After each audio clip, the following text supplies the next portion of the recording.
Hello everyone and welcome to another episode of Movie Debates. In case this is your first time watching one of these, essentially this is a series on the channel where I have a friend or two on, and we get into some kind of nerdy movie-related debate. And today we're here to answer a very simple yet contentious question. What is the best Indiana Jones film? If we're being honest with ourselves, there are three viable answers, hence three of us in this debate. I will be arguing for Raiders of the Lost Ark, my friend Johnny here will be arguing for Temple of Doom, and Jake at the end will be arguing for Last Crusade. So I'm going to kick it to Johnny, and he'll give you guys a bit of an opening statement, a few points about why he thinks Temple of Doom is the best. Well, what I'll say there, of course, there's only one viable option when it comes to the greatest Indiana Jones film of all time, and clearly that is Temple of Doom, ladies and gentlemen. All right, now let's do a little training exercise, with our minds. Everyone close your eyes for a second, okay? All of those watching. If you would, imagine yourself on a Friday night.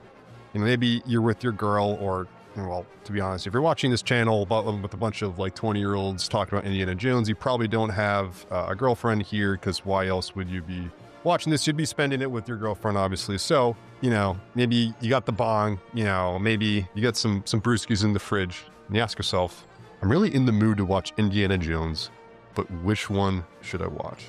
And ladies and gentlemen, there was only one correct answer, and it is going to be Temple of Doom every single goddamn time.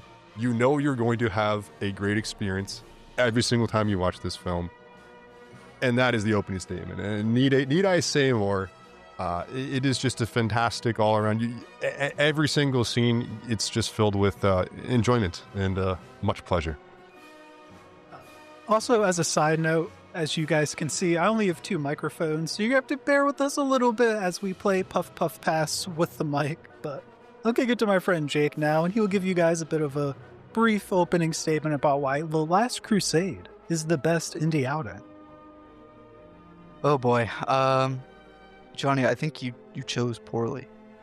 First of all, Indiana Jones, one of my favorite film franchises of all time. One of my first that I really got into other than Star Wars. And Last Crusade has always been that movie to me. Raiders is close. I think Temple of Doom is definitely the weakest of the three, but that's kind of saying a lot because I also really enjoy Temple of Doom. But I think The Last Crusade is the best. I think it has the weakest opening scene, debatably. I'm curious to see what their points are on that. But I think from that moment all the way up until the end of the movie, it's kind of mostly all action and really awesome set pieces. And then how do we avoid that Sean Connery is in this one and not in the other ones? Sean Connery was great. I thought he was an awesome character to add to this.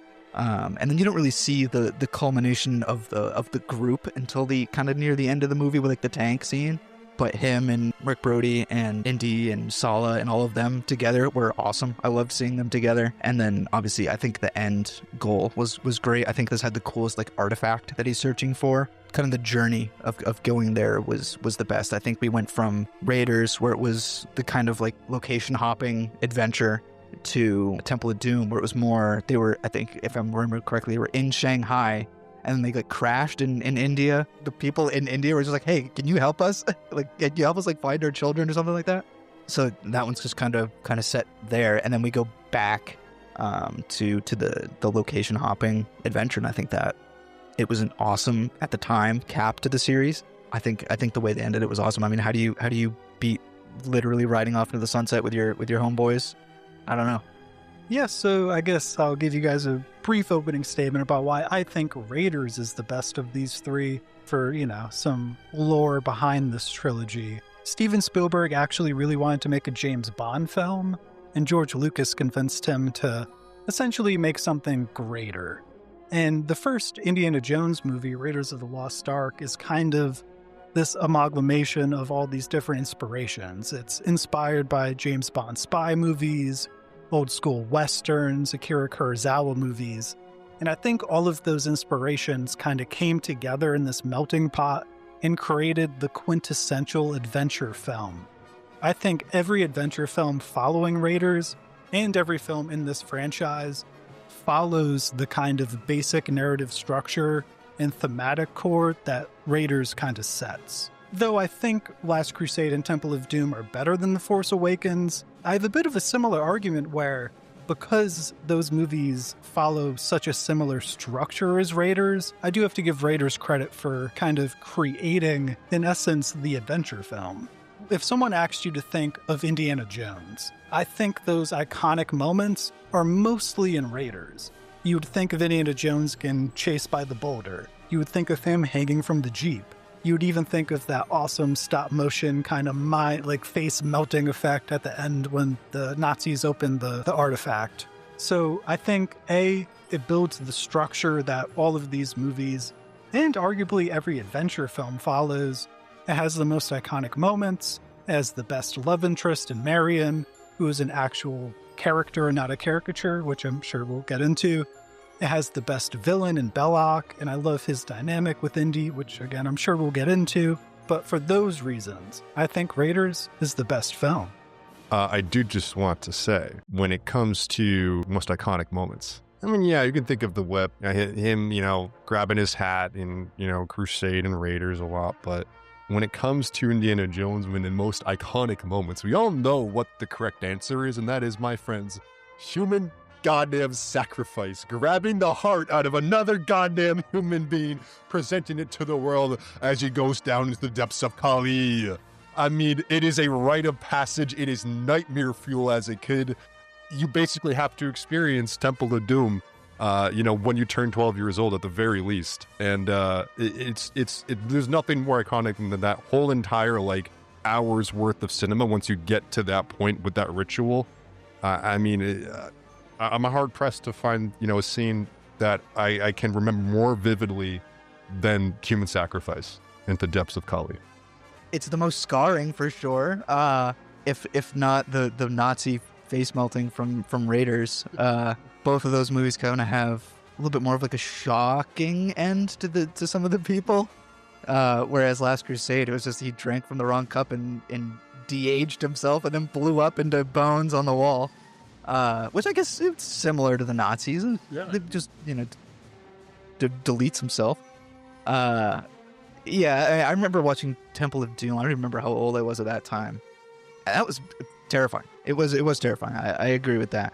But I think every time that I've come to this kind of debate of what's the better of the three, Temple of Doom always comes up last, but not because it's a bad movie. It's what it needed to be, I think. It was the middle movie following a great adventure movie that kind of I don't want to say broke the wheel, but kind of a little bit. So it's it was a prequel, but it was the second movie. How do you build from that? It was tough. So I think as a movie, it was what it needed to be. And I think that's fine. I don't think you can say it's the best though. Yeah, I guess to piggyback off that, not to gang up on you, but gang up on you. I think it's the least developed and defined version of Indiana Jones, which makes sense because it's a prequel. Obviously, he hasn't gone through kind of key, life moments that kind of shape him into the hero that we see in Raiders and Last Crusade yet. So he's almost kind of, I don't want to say anti-hero, but he kind of lacks some of those heroic qualities in Temple of Doom, where he almost doesn't go out of his way to stop the child enslavement at first, and then he kind of almost has to be convinced by Short Round to do that. So I think there's kind of, well, yes, you still root for him because obviously he's not ripping hearts out of people's chests. There is kind of he sort of lacks that some of those classic kind of hero traits in Temple of Doom. And then I guess in Last Crusade, I think Last Crusade specifically is probably the most derivative film of Raiders of the Lost Ark, where the artifact is the superpowered religious-based thing. The narrative beats are extremely similar. Even though he's the one that finds the artifact, the Nazis kind of get the drop on him. It is very, I wouldn't say one-to-one, but it is close to being one-to-one, to where I do have to give Raiders credit for, just being first. And then also there's the through line of Indiana Jones really, quote-unquote, wins in all of these movies because he is the willingness to not take the artifact. He lets it go. And I just think Raiders visualizes that the best, because when that arc gets opened and shit is just kind of hitting the fan, Like that kind of visual is so iconic, and the face melt and the way it is kind of put to screen, I think just is the best visualization of that idea. I would definitely argue when it comes to Indiana Jones as a character, he grows the most in Temple of Doom. Like in terms of Raiders and Last Crusade, he's already a complete character. He's already Indiana Jones that we all know and love. The prequel of Temple of Doom, he basically grows into that character that we see developed in Crusade and Raiders, because you're totally right. At the start of the film, like he's like, oh, is he gonna save the kids? Like it's kind of up in the air a bit, right? And he's a lot like Belloc, to be honest. Like at the start of Temple of Doom, Indiana Jones, you can definitely draw some similarities there. Just focused on the artifact, you know, treasure and glory. But you know, when it comes down to it, Indiana Jones made a decision, right? When Willie was like, hey, let's get out of here, Indiana Jones most famously said in Temple of Doom, yeah, all of us. Like, fuck yeah, that's Indiana Jones right there. He made a decision to save everyone, to start caring more as a person, not necessarily just about the artifacts. And, you know, I would definitely draw some comparisons to like, hey, that's a Han Solo Millennium Falcon moment in episode 4, right? Of Indiana Jones making a conscious decision, you know, to save the kids. And I think that's definitely something that Crusaders and Raiders just don't have with Indiana Jones. He's already a complete character. It's more so the supporting cast that we focus on. I would push back a little bit against that just because in Raiders, about halfway through the movie, he has that great moment where he wants to release Marion from captivity, but doesn't because he knows if he does, he won't get the artifact. But by the time of the third act, when he has the RPG pointed at the artifact, he's bluffing and is like, listen, I just want the girl. So like if the Nazis just let Marion go, he would have left. So I do think that is a growth of about halfway through that movie, he wasn't willing to essentially he puts the artifact above Marion halfway through the movie, but then towards the end, he kind of has that shift of, no, I actually love this girl. I place more value on her life than the artifact. And actually, to your point, I think that is what really separates him from Belloc. And I do think Belloc and him, as far as his dynamic with any of the villains, is the most interesting because, as Belloc says, Belloc is kind of the dark shadow of Indy's reflection. He is what Indy could be if like something pushed him slightly over the edge. And, you know, when he thinks Marion has died, that's kind of a moment that could have been that. Yeah, I mean, I think in all movies he kind of develops a little bit. Temple probably, where it's like more formative because it's the prequel. It's like how he got to be where he was. And I think a lot of his development through Raiders and Last Crusade come from his like sidekick, where I think you were saying has the best relationship in Raiders is Marion. And that's true, because Willie, out of the conversation, not even... What is Willie? Willie's a queen, that's what she is. What is Willie? She's a queen to me. Yeah. I wouldn't even call it a love interest. Like what? And then in Last Crusade, it's not really a love interest so much as it is the relationship between father and son. And what's better than that? What's better than you know, getting into the weeds with the old father and son dynamic? Because you get to see him not grow necessarily as a character in like a different direction, but you see their relationship grow. But you also see him like regress a little bit. Like when Indiana Jones is kind of a hard ass. In most of the things that you see him, he's kind of a badass. You like seeing what he's doing. But then when you see him with, Dr. Jones Sr., and he kind of regresses back into the like, yes, sir. And he seems a little nervous, and they have a little bit of that dynamic because, you know, where does the hard ass come from? Comes from the hard ass father, you know? And yeah, I mean, there is that love dynamic with him and the Nazi woman, but like Elsa, but like not really, more so just because she was attractive woman and he happened to be in her vicinity. And then obviously we have that awesome scene, like it's kind of revealed that she's a Nazi, and he's like, Dad, she's a Nazi. And he's like, I know. He's like, how did you know? He's like, she talks in her sleep. What an incredible line, first of all. Second of all, I don't know. I think if we're talking about in terms of development as a character, it's really more about his relationship with his father in this movie rather than like him himself and you know, Temple of Doom. So the only problem in my mind with that is A, we don't see his father until we're 47 minutes into the movie. And then B, Fair. you could argue his father is like a shit dad.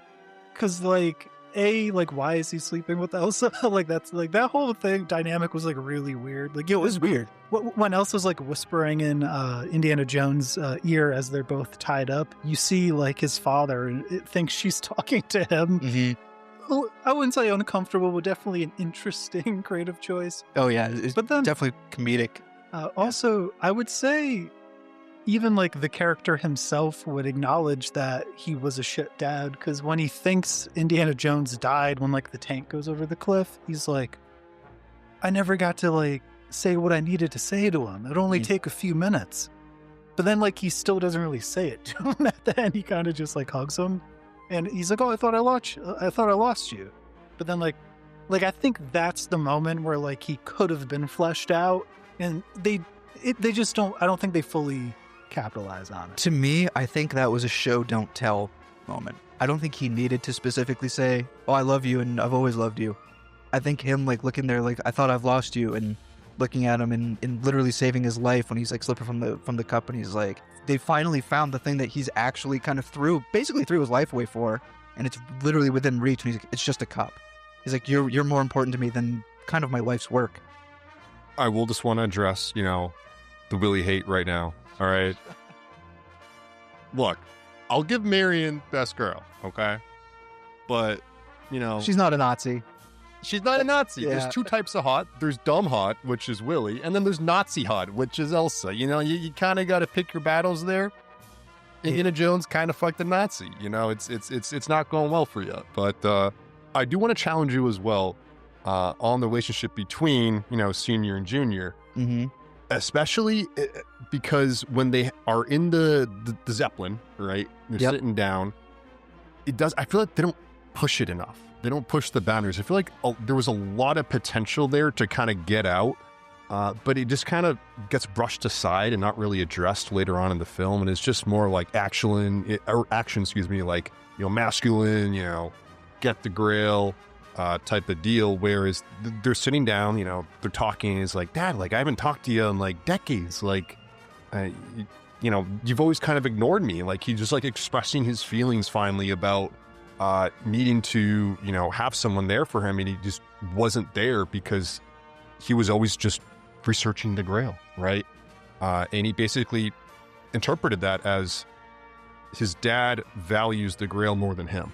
And he was trying to express on the Zeppelin, and it just kind of gets brushed aside and kind of tossed aside, and we never really address it later on, when I felt like there was something else there. So there was some potential to be said about that scene and addressing, toxic masculinity, being able to express yourself more.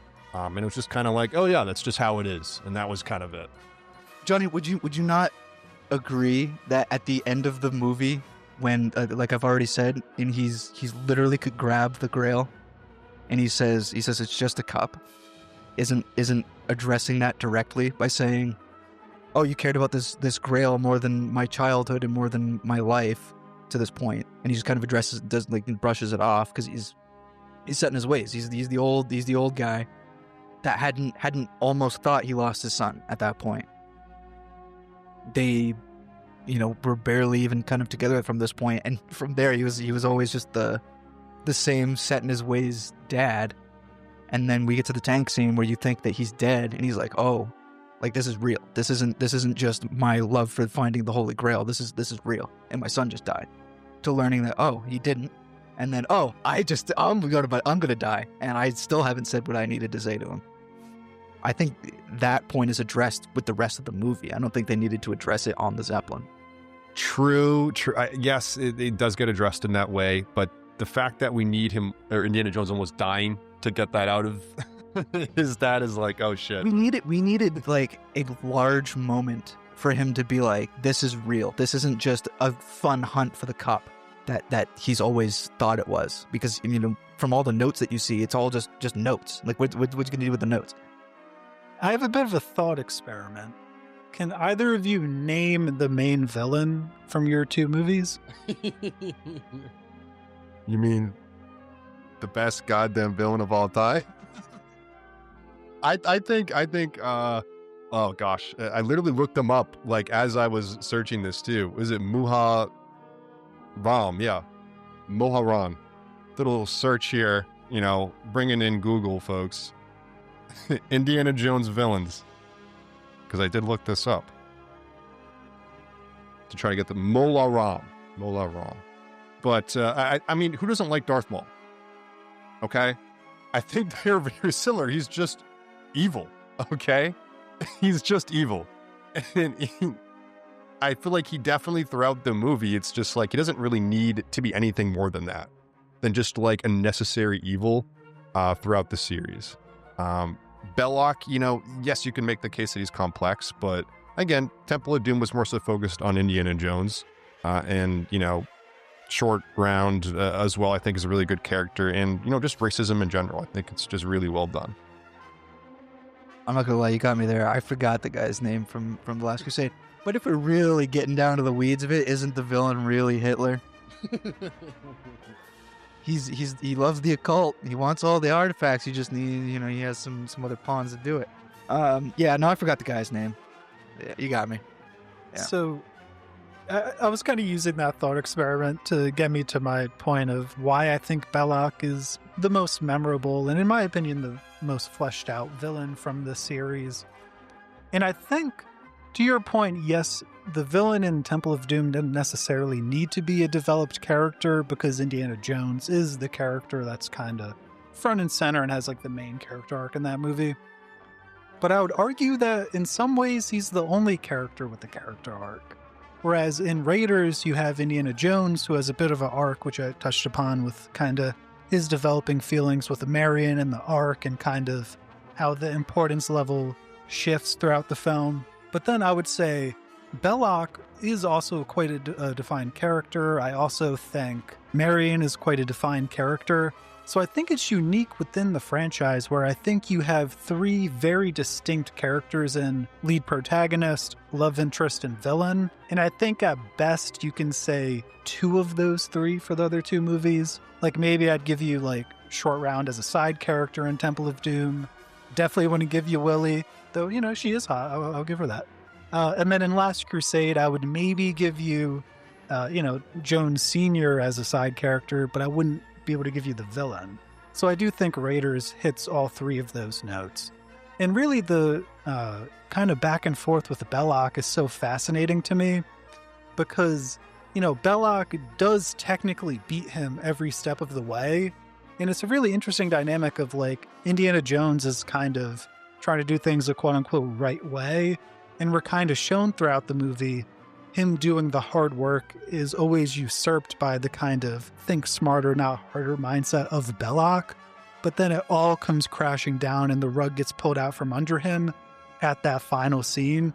And I think thematically that ties both Belloc and Indiana Jones stories in such an interesting and rich way.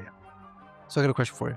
In Raiders, if you take Indiana Jones out of the movie, we get to the same ending of the Nazis opening up the Ark and ghosting, turning into slime. Granted, the Ark would just be left on this like island wherever the hell they opened it up. But in terms of like the actual discovery, you can like take out the main character and we get to the same plot, or we get the same ending, I guess. So my retort to that would be, you can do the same exact thing with Last Crusade. The Nazis would still try to take the Grail out and everything would crumble. Well, would they have found it? Well, you can argue that they wouldn't have found the Ark without Indiana Jones. So it's kind of the same. Well, they were digging in the right spot. It would have taken a lot longer to like actually find it. But I would argue that, it would take a lot longer for them to find the Grail. But like ultimately, when they do, the same thing happens. So like, again, I guess this is fair. Inherently, Indiana Jones kind of wins in all three of these movies because of his willingness to let the artifact go and the fact that he isn't seeking it for like greedy purposes. Right. So I don't really think that's a knock against Raiders because you could apply that to Last Crusade, and then also because that's a through line throughout the entire franchise. I think that's kind of just like inherently an aspect of Indiana Jones, like as a series. And honestly, it's one of the things that makes it quite unique where sure, like that kind of he wins because, like, deep down, he's like the quote unquote good guy. And I think thematically that is pretty interesting. Yeah, I think if we're thinking about it in terms of like giving up the artifact, is he really giving up the Ark? Because he just wanted to put it like in a museum to begin with, right? He didn't want it for nefarious purposes. He didn't want it in his living room or anything like that. I think the Holy Grail is the first one that he like genuinely was like, we need to like let this go and not worry about like the power, because like what's he going to do with the Ark? I don't know what he would do with the Ark. And then I couldn't even tell you what the thing was in Temple of Doom. I don't remember. It was like a stone or something like that, I think. But yeah, the cup is the first one that he like genuinely has to like let go of, I think. And thank you both very much for illustrating yet another strong point for Temple of Doom, in that if you remove Indiana Jones from Temple of Doom, you know, those guys are going to get all 5 stones of Shiva, right, and wreak havoc on the world. I mean, who knows what happens if Indiana Jones does not fall from the sky? It was a gift from Shiva, right? Yeah. They snap and delete half the universe and something like that. Who knows what Dolaram is doing with all those stones, man. And also want to challenge, like, Hinduism, I think, was also very cool in Temple of Doom. And also just going over the propaganda, the clear propaganda of Catholicism in Raiders and Crusade. Boys, this needs to be addressed. I mean, my lord, it is just rampant. I mean, they have to, it's just a church lesson, but they try to, you know, get you because Indiana Jones, so now it's hip and cool, you know? It's basically, they need Indiana Jones, you know, to teach you about God. It's okay, hold on. It's being sold in a Western market, and you need to like to get these like interesting artifacts. Most of them are going to be based in religion. And it's right, but the whole point of Crusade, of course, is, you know, you don't have immortality, right? And you need to be, you know, penitent. You need to kneel down to God. You need to have faith in everyone. Yeah. And of course, in the case of Raiders, like, you can't talk to God. Like, you know, it's the one true God, you know. But that's not like the message of them. I wouldn't say the penitent man kneels is 100% the message of both of those movies. Otherwise, what else is? I don't think the message of either movie is God at all. I think you're it's being more deceived. You're being deceived, my friend, by the Catholicism propaganda. I'm being deceived by Kali Mang. Get my heart ripped out. Exactly. No, I don't think that's the message of the movies at all. I think that the definitely message, a theme at the very least, Jake. You have to acknowledge that. A theme, sure, but like I said, most of relics are going to be based in religion in some way. It just happens to be, you know, Christian artifacts that they're using. Sure, but why do you need to have Indiana Jones, who is a supposed atheist, go through these like out of body experiences with God? Like, that doesn't need to happen. It could just be like, oh, Indiana Jones, he's an atheist, sure, but like he's just going through these. He doesn't really ever believe in God, right? There's no reason to believe, you know, these things are happening, but he has to encounter mystical happenings and acknowledge God exists in these movies, and they use an atheist, you know, coming around to that conclusion. I don't know. I again just don't think that's like the message of the movie. I don't think that's where you're trying to get to, Caleb. I don't know if you agree, but yeah, I mean, I guess that's one kind of takeaway that you can pull out of both Raiders and Last Crusade. But I actually think it's more so that mystical element of all 3 of the artifacts is more important, because I think you can very easily interpret both artifacts in Raiders and Last Crusade to not be powered by God. Like, I think it could just be this, you know, mystical force. I think that's kind of one of the beauties of both movies, where there's nothing saying that, like, definitively the Ark 100% is something God powered. That's kind of like, you know, you can interpret it that way or you can interpret it not that way. But I guess also Temple of Doom to me is just the flip side of that, where, you know, if there is this, you know, all-powerful being that's like represents good, then there has to be evil. And I think Temple of Doom is just the flip side of that kind of coin, where it's showing someone using these like mystic powers and kind of voodoo magic for, you know, you could say devilish purposes. So I actually don't think Temple of Doom really escapes that paradigm if you kind of view it like that. It just is kind of the flip side of, you know, the evil side of that. So, like, if you're going to be like, oh, like, you know, the Raiders in Last Crusade push like a Christian value, so therefore it's not good. I think Temple of Doom also kind of pushes it and kind of it shows the antithesis, and the antithesis loses. So. I mean, the whole end of Raiders is, you know, you're not supposed to talk to God. That's the whole kind of conclusion of the movie, right? It has that massive theme at the end. Or you're not supposed to use the Ark. Right, use the Ark and talk to God. I think they're one and the same. I don't think they can differentiate the two. Whereas I think it's much more simplistic in Temple of Doom. It's just like, yeah, you collect the stones and you know, you become, you know, Kali. You know, they worship Kali. They worship a false god. Hell, if you will, right? The devil. But which I think is much more simplistic. Like, yeah, we can all kind of get behind that to be like, hey, you know, this is, you know, evil. We can stop the evil. I don't think the themes are really focused on, you know, that particular. It's more so, you know, making sure that, you know, you don't have slave labor in the depths of the castles. Yeah, I mean, I think part of it too is just like a product of the time. Like, what time was it? It was like what, 30s that these movies take place. You know, people would be talking about the Holy Grail. People would be, I don't know, be talking about the Ark of the Covenant, but They're definitely talking about the stones of Shiva, though. They definitely know the stones. Everybody knows the stones. Your grandma knows the stones. But yeah, I mean, I think the Holy Grail of the three is the coolest artifact too. I think I would argue it's the least cool. Really? Because it's just a cup. Like, visually, I think it's by far the least interesting. Visually, for sure, I think the Ark is the coolest, like visually. But I think in the movie, in terms of what the actual artifact is, I think the Holy Grail is like, it's one of those things where like people talk about, it's like, it's the Holy Grail of this, it's the Holy Grail of that. It's because it's like, it's such a sought after thing in like actual history. I would say outside of the context of the film, yes, because it's like an actual, like, you know. Yeah, that's what I meant. Yeah. But like, I think actually within the context of the movies, I would say it's the least interesting because the kind of negative ramifications of choosing the wrong cup is essentially just a less cool version of what happened when you opened the Ark. And then with like the stones, I think that kind of how it's visualized is just like cooler.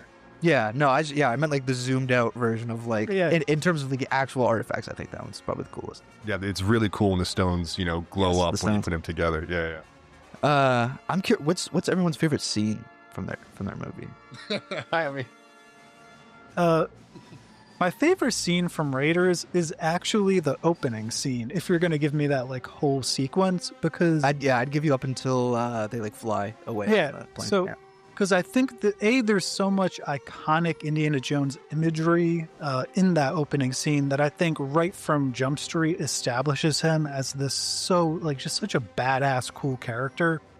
And even the filmmaking in that kind of sequence, the way that we're getting low angles from behind, kind of he's shrouded in darkness, and we don't get the face reveal until that awesome scene where he like beats the gun with the whip.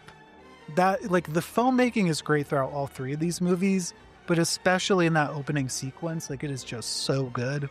And then, of course, you also get the classic boulder scene, him jumping across the gap after the dude turns on him and keeps his whip. That iconic kind of shot of him running over the hill as all, like, the tribes people are running after him. You know, that kind of imagery has been copied time and time again. Like, the one that comes up is to mind is Jack Sparrow and like the. When you mentioned that was the first thing I was like, oh yeah. So yeah, I would say personally it would be the that kind of first like intro scene for me. You guys already know what my answer is, right? Spit it, guys. It's the human sacrifice. Not the monkey brains, not the minecart. I mean, dude, there's honestly so many iconic scenes. I mean, there's the bridge scene. That is very cool. We got with the mine carts, which was actually filmed in Disneyland. Fun fact. Was it? Yeah, it was actually a roller coaster in Disneyland. That's cool. That they filmed that scene from. But yeah, I mean, the human sacrifice is really cool. Yeah, so I mean, I have a few different favorite scenes, honestly, from Last Crusade. Most of them involving Sean Connery. Yeah, probably like one of the first times when they're like tied up in the chair and they're like back to back, and they're just the dynamic between the two of them was so funny at that point. You know, when he gets the lighter out of his pocket and he's like trying to get it to go. And then, he starts the big fire and he's just, like trying to blow on it. I thought that was hilarious. And then they get into the fireplace, and it just keeps rotating with like, the Nazi base on the other side, and then they keep rotating. I love that one. It's a good little like comedic moment.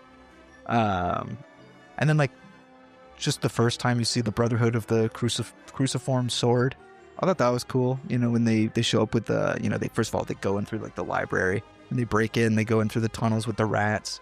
Fun fact, they bred rats to not have disease for that scene, by the way. There's a lot of rats. And then with like the whole little like boat chase scene, I don't know. I thought it was like so silly, but on like in like such a fun way.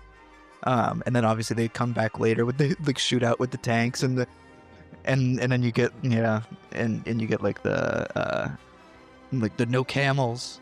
Like I'm talking to Sala, and he's like I owe my brother-in-law camels for the car we just destroyed. So there's a lot of like goofy, uplifting moments in the movie that I like. But I think the best part of it, because I'm a big fan of puzzles and everything, has got to be the end. I mean, they're like going through and actually like going through all the research and everything that he pulled, and then obviously with the whole father and son dynamic kind of comes to an end there when he save them from dying.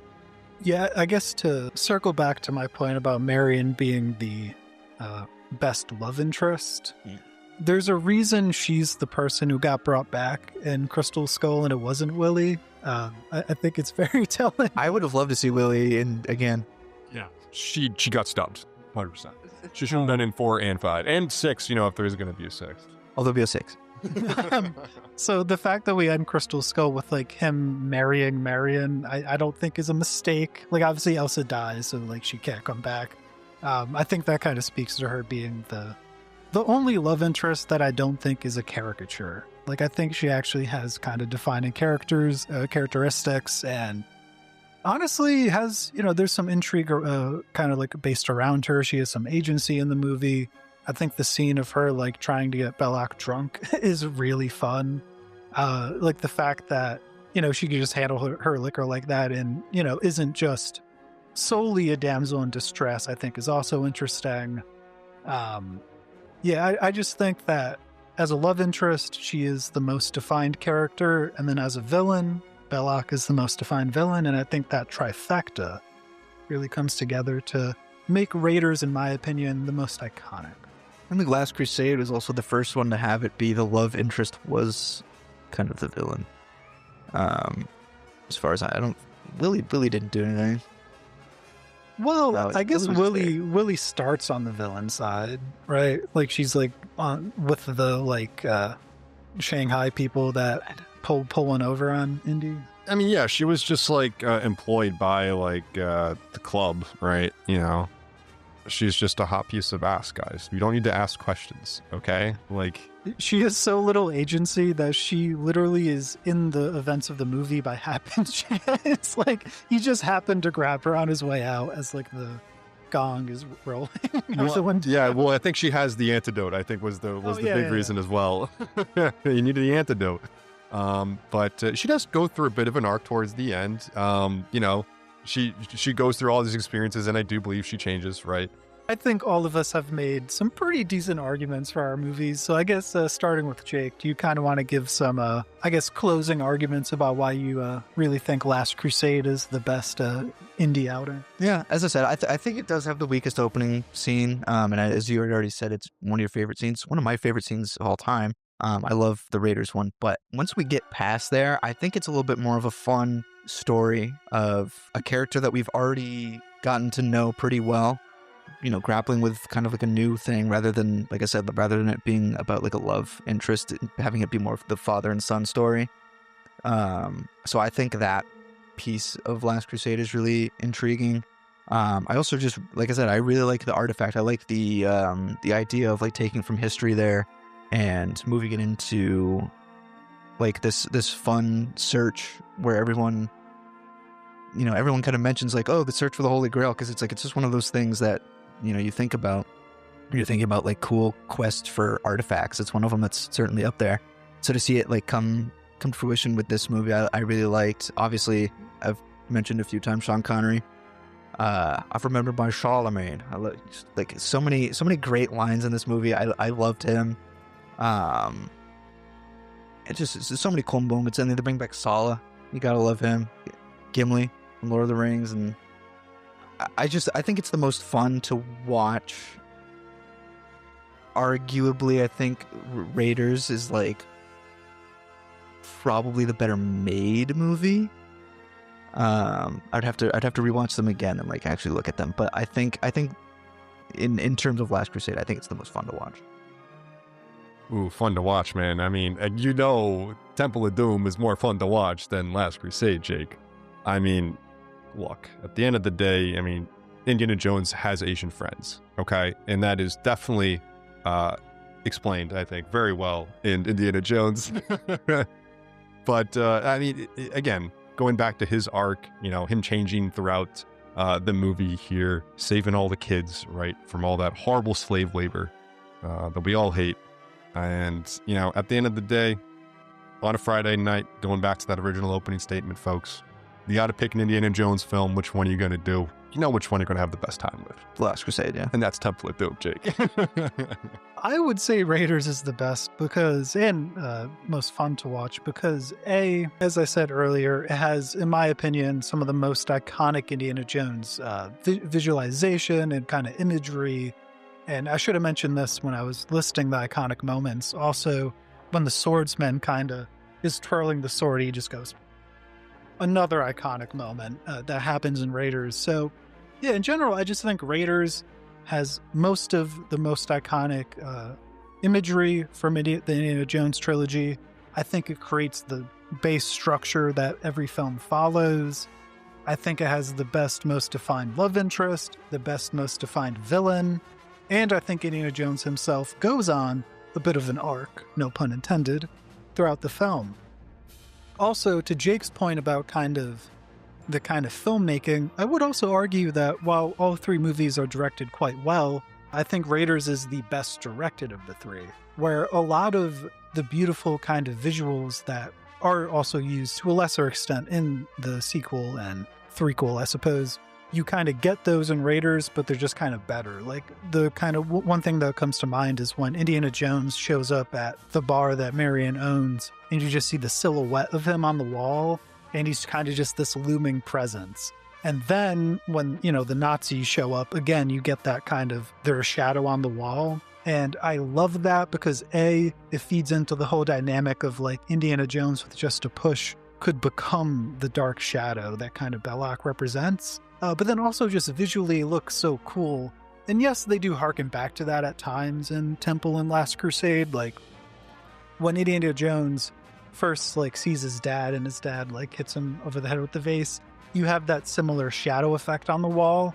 But I just think, to kind of my overall point, it is at the end of the day a little bit derivative of Raiders. And so I would give Raiders the nod for being the kind of first that kind of established those great tropes. How could I forget too? One of the kind of goofier moments of all of Indiana Jones is when he gets his dad's notebook signed by Hitler. What, like a random scene? That moment is insane. Like, what? Again, I love Hollywood, man. Like, it again, Asian stereotypes in Temple of Doom. Hitler signs the book. Like, what is going on? It's like such a random thing. It's not need to be in the movie at all. Ironically enough, it's like they didn't have the actual cup to put in a museum. You could put that in a museum and be like, hey, this was like the actual thing that we found the cup for. And it's also signed by Hitler. It's such a stupid little fun fact that you can throw in there. Yeah, so, you know, if you guys made it this far in the video, I would love to hear you in the comments. Which of these three great movies do you think is the best Indiana Jones film? I think all three of us made some pretty good points, and, you know, at the end of the day, I think this is arguably the greatest trilogy of all time. I think it's up there with, like, the Lord of the Rings trilogy and probably a few others, but, you know, please let us know which one you think was the best, who you think ultimately won the debate. And then also, if you enjoyed this video, I will have a playlist linked in the description with all of my movie debates. Yeah, thank you for watching. Until next time, peace. I do just want to add, I was basically held for my own free will from Caleb. He made me defend Temple of Doom. Okay, this is just horrible. I can't believe you did this to me, Caleb. This was an awful experience. Every single minute of it. I hated it. This was a willing choice that he made. See the text message for proof.